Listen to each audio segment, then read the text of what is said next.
Welcome to Speed Reads. Big Goals.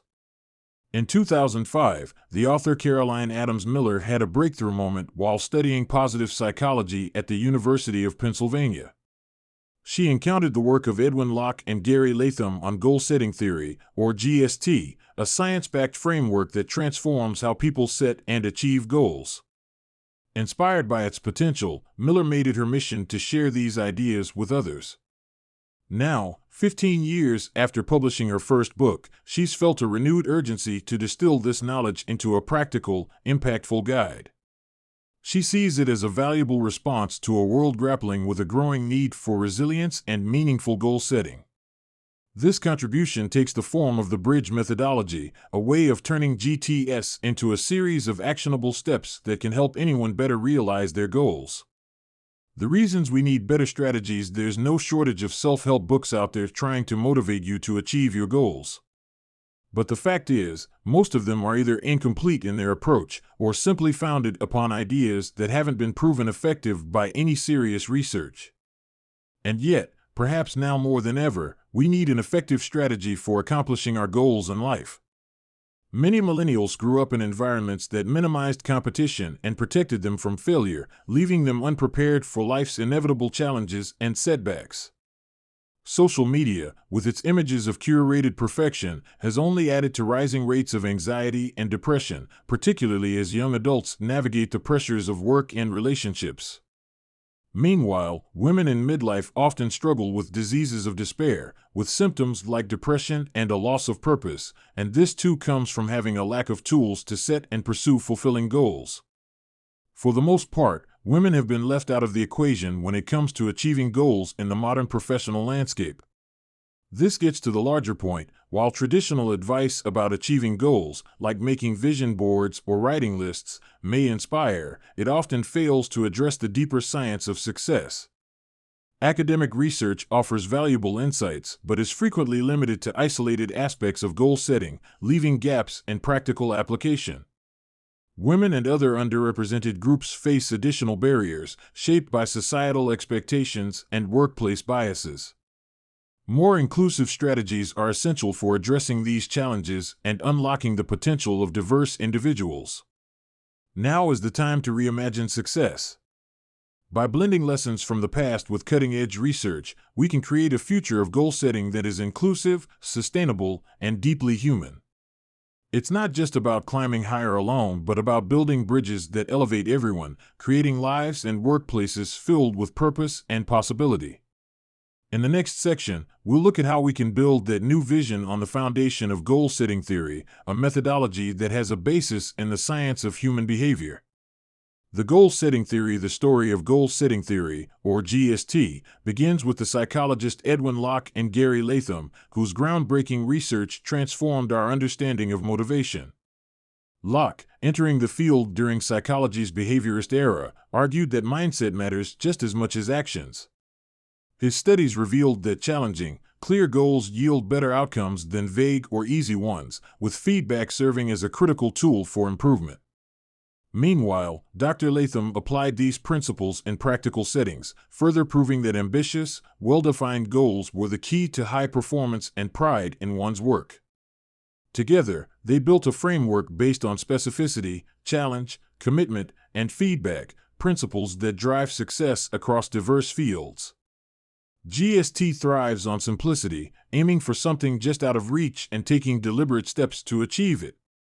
Whether you're mastering a new recipe or preparing for a high-stakes presentation, clear and challenging goals make the difference. The theory also links closely with self-efficacy, the belief in one's ability to overcome challenges. The research has found that success often stems not from chasing happiness, but from cultivating it first. By fostering this "I can do it" mindset through small wins, mentorship, or staying composed under pressure, individuals can bolster their creativity and commitment, paving the way to success. However, poorly planned goals can lead to disaster, as illustrated by infamous corporate failures like WeWork, Theranos, and Enron. These stories share common threads: lofty but unsustainable promises, unethical practices, and a refusal to confront warning signs. The fallout extended beyond financial losses, not only damaging lives but, in some cases, costing them. These cautionary tales underscore the importance of transparency, humility, and strategic planning when pursuing ambitious goals. Societal norms also influence goal-setting success, especially for women. Women often face a double standard, where qualities like generosity or ambition are judged differently than for men. Feedback, too, can be harsher or less constructive, creating additional emotional barriers. These inequities, whether overt or subtle, can undermine even the most determined individuals, all of which tells us we need a more nuanced approach. For the rest of this summary, we'll look at the author's bridge method, which builds on GST and puts it into action. Bridge stands for brainstorming, relationships, investments, decision-making, grit, and excellence. By aligning aspirations with reality, the bridge approach ensures that goals are not only inspiring but also achievable, enabling success built on a foundation of scientific research and human nature. Purposeful questions and meaningful relationships. So let's get into the details of the bridge method by looking at the first two sections: brainstorming and relationships. Brainstorming, in this context, is about asking yourself a bunch of important questions and using the answers to building a framework for success. Much like how organizations define their purpose, you can add focus to your efforts by grounding your aspirations in something meaningful. So ask yourself, what is my purpose? Another way to think of it is like the Japanese concept of ikigai, or that which I wake up for. What gets you going in the morning? What could serve as your personal North Star? Once purpose is identified, the next step is dreaming big. Asking, what is the dream, opens up possibilities and fosters creative thinking. Unlike the pressure associated with goals, dreaming allows for open exploration and hope. A good tool here is journaling. Spend 3 days musing about your best possible future self and write down what comes to mind. By imagining the perfect outcome, you can create a vivid picture of what you want and align your aspirations with actionable steps. When your goals start to come into focus, now is also the time to ask, is your goal a performance goal, one that you can break into actionable steps, or a learning goal, which requires identifying skills and knowledge you need to acquire? Let's say you want to master salsa dancing. A vague plan like watching TikTok videos won't cut it. Instead, setting a clear and challenging goal, such as researching 5 local dance studios and choosing one within a week, is far more effective. Think about how you can create specific deadlines and metrics that will help measure growth and keep you on track. Now is also the time to think ahead and ask, what can go wrong? Imagining potential crises, like supply chain breakdowns or internet outages, allows for contingency planning. Tailor your strategies to your context. Reach out to people and get advice from those with similar experiences so that your goals are realistic.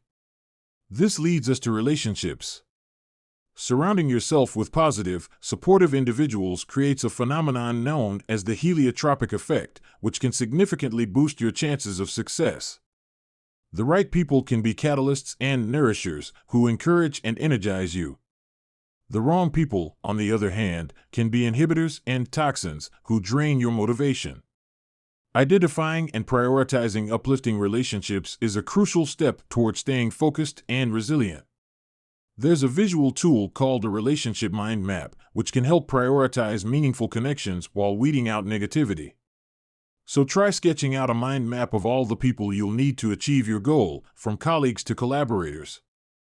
This exercise can help you to prioritize your time and focus your energy on truly meaningful connections. The main point here is to build a circle of people who not only chase their dreams but are ready to believe in yours, too.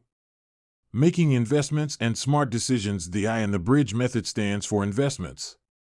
In this case, that means understanding that achieving big goals requires smart and deliberate investments of time, energy, and resources. Let's look at a couple good examples. The British golfer Matt Fitzpatrick stands at 5'9" and lacks the natural physical attributes of many elite golfers. Knowing this, Fitzpatrick developed a personalized strategy to compete at the highest level. He adopted a data-driven approach, tracking every shot he made in practice and tournaments, analyzing variables like weather and course conditions. Supported by a team of experts, including coaches, a nutritionist, and a mental strategist, he used this meticulous system to improve incrementally. By age 29, Fitzpatrick was ranked 6th in the world. Deliberate practice and tailored investments pay off. There's an oft-repeated theory that all you need is an investment of 10,000 hours to master a skill. But that's only half of it. What's most important is the quality of those hours. Deliberate, smart practice, like Fitzpatrick's dynamic training routines, are key to achieving your goals.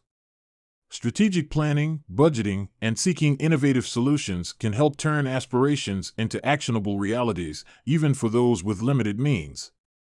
Another example of this is Greg McDonough. Greg is both a busy entrepreneur and an Ironman competitor. He has found a way to thrive by focusing on what he calls his genius work. These are tasks where he can personally add the most value and outsourcing the rest. Whether it's hiring professionals to run his podcast or relying on services to transport his gear, he meticulously plans his resources. The result? Tangible progress toward his dreams. Thoughtful preparation beats winging it every time. Smart decision-making is equally crucial, as it's the D in the bridge method. Working in opposition to good decisions are two factors: hidden biases, which can result in systematic errors like favoring familiar ideas over better ideas, and noise, which is when various factors can result in inconsistent judgments. You can think of it this way: a scale that always shows a consistent inaccuracy represents bias, while one that fluctuates unpredictably reflects noise. Noise is what happens when a judge issues vastly different sentences for similar crimes based on mood, or when doctors provide different diagnoses for the same condition due to fatigue or inexperience. Loan officers, HR professionals, and quality control inspectors can all make inconsistent decisions due to random variability or noise. But you can take steps to question your own biases and conduct a noise audit to identify patterns in your choices. Take 1 week to track your choices to see if there are any inconsistencies. This exercise can help you identify moments when fatigue, stress, or other external factors skew your judgment. With awareness and planning, you can overcome cognitive traps to create a blueprint for achieving big goals. By focusing on preparation, surrounding yourself with the right people, and making thoughtful, consistent decisions, you can tackle even the most daunting challenges with confidence and clarity. Good grit and good pushing. We've now arrived at the final 2 steps in the bridge method: grit and excellence. You may have heard a lot about grit over the past few years. In her popular book of the same name, author Angela Duckworth describes grit as the ability to push forward through challenges without needing immediate rewards. In that sense, grit is more than resilience. It's the combination of passion and perseverance that drives people to stick with meaningful, long-term goals. When considering this kind of passion, it's important to recognize the difference between good grit, which inspires others and focuses on worthy goals, and stupid grit, which ignores feedback and can harm relationships. Examples like Elon Musk's intense drive at Tesla and Amazon's relentless productivity culture highlight how unchecked grit can lead to burnout, toxic work cultures, and unintended consequences. Forget about the kind of hustle culture that prioritizes success at any cost. Instead, balance grit with humility. Be open to collaboration, as well as learning and growing from your mistakes, so that your drive serves both personal goals and the well-being of others. Now, to bring us full circle, excellence is deeply tied to aligning your goals with your personal values. Achievements fueled by authentic pride, which comes from effort and growth, are more fulfilling than superficial accomplishments aimed at status or dominance. Mentors also play a vital role in helping define and pursue excellence by challenging you to realize your full potential. For example, when she was just 14 years old, the swimmer Katie Ledecky had a coach, Yuri Sugiyama, who pushed her to aim higher. Over a casual meal, Sugiyama asked her to name her biggest goal for the season. At first, she hesitantly said, "Make the Olympic team," but he challenged her to aim higher. After some reflection, she boldly declared, "Win the Olympics," and that moment marked a shift in her mindset. Sugiyama, knowing her exceptional potential, pushed her just enough to adopt a vision of excellence she could fully embrace, without imposing his own ambitions on her. The following year, at 15, Ledecky not only made the U.S. Olympic team but also won the 800-meter freestyle in a thrilling upset. Sugiyama's approach highlights the importance of a trusted mentor, a persuasive other who helps refine your vision of excellence while respecting your unique potential. Who in your life challenges you to think bigger about what you're truly capable of achieving? Ultimately, success is about embracing the journey as much as the outcome. True excellence lies in preparation, resilience, and the lessons learned along the way. Sharing what you've learned with others also fosters a sense of community and collective growth, turning the pursuit of excellence into an inspiring experience for everyone involved. Your goals are within reach. Start today by taking that first meaningful step forward. Final summary. The main takeaway of this speed read to Big Goals by Caroline Adams Miller is that the Bridge methodology guides you through 6 key stages to achieve meaningful goals. First, brainstorm your goals by reflecting deeply on what you want to accomplish, ensuring the goal aligns with your values and intrinsic motivation. Next, consider the people who can help you along the way and how you can build a supportive network while minimizing the influence of negativity. Then it's time to brainstorm creative strategies for achieving your objective. Consider the investments you'll need to make, such as time, money, or energy, and plan for potential obstacles, leaning on grit to push through challenges. Define excellence clearly so you can measure progress and maintain motivation. Finally, set a realistic timeline to guide your journey and move forward with focus and confidence. Okay, that's it for this summary. We hope you enjoyed it. If you can, please take the time to leave us a rating. We always appreciate your feedback. See you in the next one, and thanks for listening.